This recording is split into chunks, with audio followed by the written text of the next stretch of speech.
سلام بنات الخير، كنتمنى تكونوا جميعا بخير وعلى خير. اليوم ان شاء الله غنقدم معكم هذا الخير.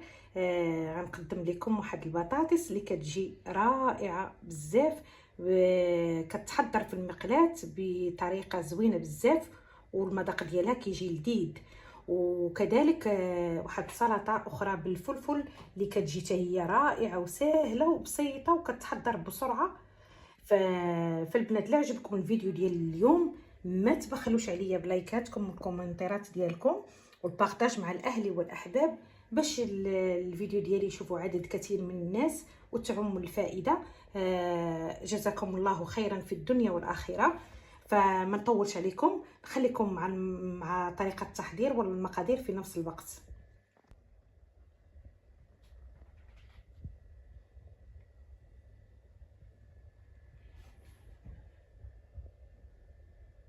البنات عندي البطاطس، فكتبقى الكميه على حسب افراد العائله. انا ديجا غسلتها بالماء والخل وبيكربونات الصوديوم. دابا غندوز باش نسلقها في الماء والملح. هنا البنات درت البطاطس ديالنا كتسلق في الماء والملح. اللي كتسلق فيه البطاطا، انا عندي هنايا جوج جزرات غادي نحكوهم. انا ديجا نقيتهم وغادي نحكوهم في الحكاكه. الجزر ديالنا هو حكيتو. هنا عندي فصوص من الثوم غادي نحكها حتى هي،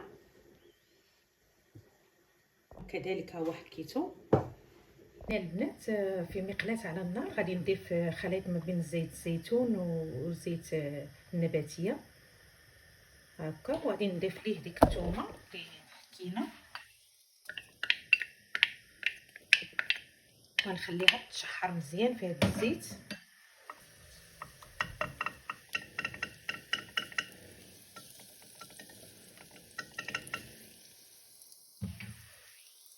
كيف كتشوفوا بعد ما تشحرت معنا الثومه مزيان وطلقت ديك النسمه ديالها، غادي نضيف ليها داك الجزر اللي حكينا.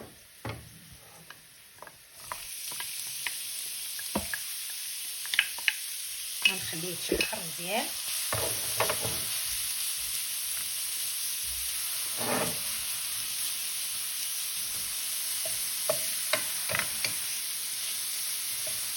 كيف كتشوفوا بعد ما تشحر معنا الجزر مزيان مع الثومه، دابا غادي نضيف حتى الفلفل مقطع صغير، واحد الكميه قليله ماشي بزاف. فلفل مقطع صغيور كيف كتشوفوا، غادي نشحر مع هذا الجزر كذلك.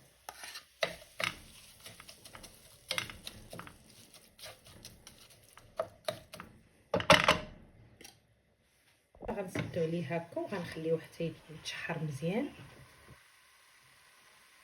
البطاطا ديالنا البنات تسلقات، ها هي سلقناها. دابا غادي ندوز باش نخليها تبرد شويه، وغندوزو باش نقطعوها هكا على هاد الطرف هكا، طروفه يكونوا شويه بحال هكا بحال هاد الشكل هذا كيف كتشوفوا.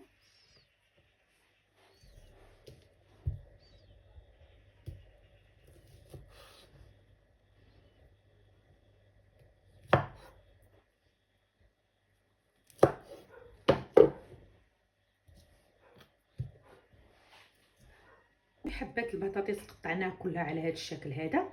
دابا غندوزو باش نضيفوه لهذاك الجزر اللي شحرناه. البنات غادي نضيفوا البطاطا اللي قطعناها ونضيفوها هنايا. غادي نضيفوا شويه الملح، شويه الفلفل الاسود، الزار، نضيفوا بابريكا الفلفل الحلو. نبداو نخلطوا في هاد العناصر حتى تنسجم مع بعضياتها هكا.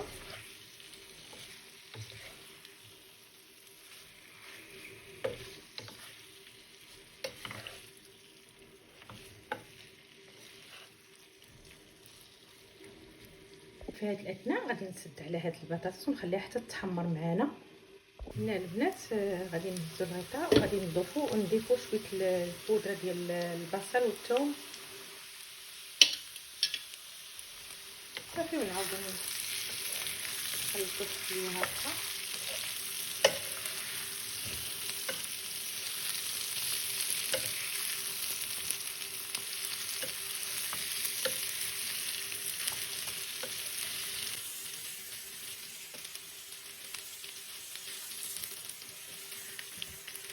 في الاخير غادي نضيفوا المعدنوس والكزبر رشه منه.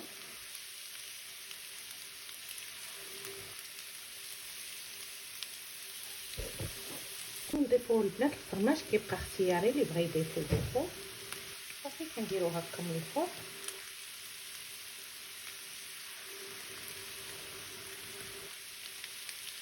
كنسخنيه واحد شويه بالغطاء هكا واحد شويه.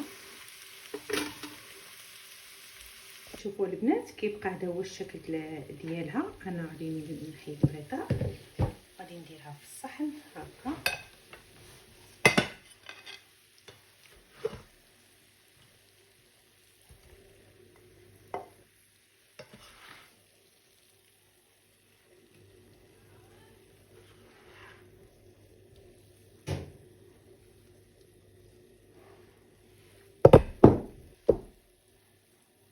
البنات هذا هو الشكل ديالها كيفاش كتجي هي لذيذه بزاف. هاد الطريقه ديال البطاطس كتجي رائعه ولذيذه بزاف بهاد الطريقه هذه. كنتمنى تعجبكم البنات. غندوزو باش نحضروا المقبله الثانيه او السلطه سخونه بالفلفل. فانا عندي 3 ديال الفلفلات مختلفه ديال الالوان، عندي خضر وحمر، وتقدروا تقتصروا على نوع واحد ماشي مشكل. دابا غندوزو باش نقطعوهم طريفات صغار. نحيدوا هذا الراس ديال الفلفل هكا. انا عندي هنا نصف فلفله خضراء كيف كتشوفوا. غادي نقطعها على هذا الشكل.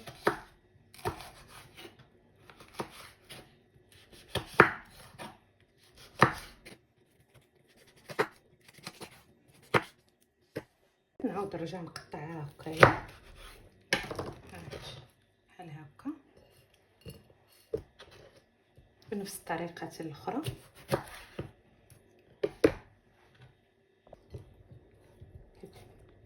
نقطعو على الطول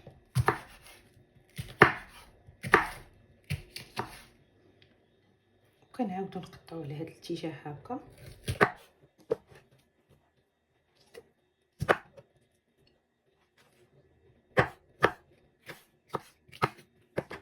كيف كتشوفوا انني قطعت الفلفله، ها نتوما قطعتها على هذا الشكل هذا، طرافي ماشي كبار ماشي صغار متوسطين.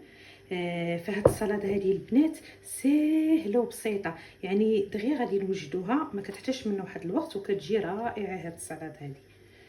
دابا هنا غادي ندوزو نديروها في مقلاه. البنات في مقلاه على النار غندير زيت الزيتون.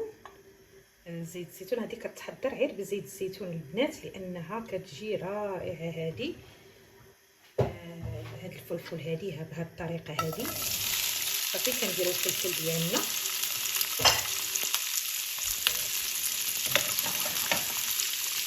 هاد السلطه البنات كتبغي غير الملح والابزار، فانا غنضيف الملح،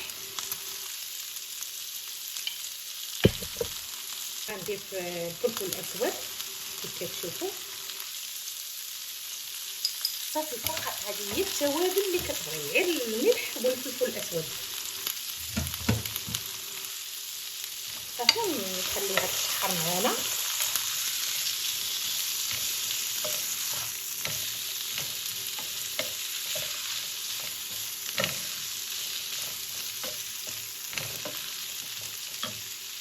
شوفوا البنات كنبقاو نقلبوها هكايا مره. صافي كنخليوها حتى تطيح شويه مزيان غطيوها. دابا تشحرت معنا شويه. دابا غادي نضيفو الزيتون الاسود معاها هكايا باش تنسم معاه ويشرب هذاك المذاق ديال الزيتون والفلفل المذاق ديالها. صدقوني البنات هاد السلطه هذه بهذه الطريقه هذه كتجي رائعه البنات، كتجي زوينه ولذيذه بزاف. فانا كنت كلتها عند صاحبتي بولونيا وكطيبها بهذه الطريقه هذه، يعني غير الملح والفلفل الاسود فقط. هاد العنصرين هذه كتذوقي المعنى الحقيقي ديال الفلفل، يعني بدون اضافه لا ثوم لا ربيع لا مطيشه لا حتى شي حاجه. فهاد العنصرين هادو كيجيو رائعين، كيجيو منسمين بزيت الزيتون بهاد الزيت بهاد الزيتون هذا. بهاد العنصرين هذا نلتقاو كيعطيو واحد المذاق رائع الصراحه. فهي ساهله كيف كتشوفوا، كتوجد دغيا. فهي اسرع حاجه عندي كنوجدها ملي كنكون زربانه كنديرها، كتجي زوينه ولذيذه. كتبغي زيت الزيتون الصراحه كيعطيها واحد المذاق رائع مع الزيت الاسود. الصراحه هذه كتجي رائعه البنات وساهله كيف كتشوفوا ها نتوما. والبنات صافي دابا هي وجدت معنا، دابا كتوجد هاد السلطه هذه وكتجي لذيذه بزاف. شوفوا البنات، هي السلطه ديالنا حتى هي غادي نديروها في صحن التقديم. ها هي دغيا كتوجد هذه، كتجي لذيذه البنات هذه حتى هي لعشاق الفلفل.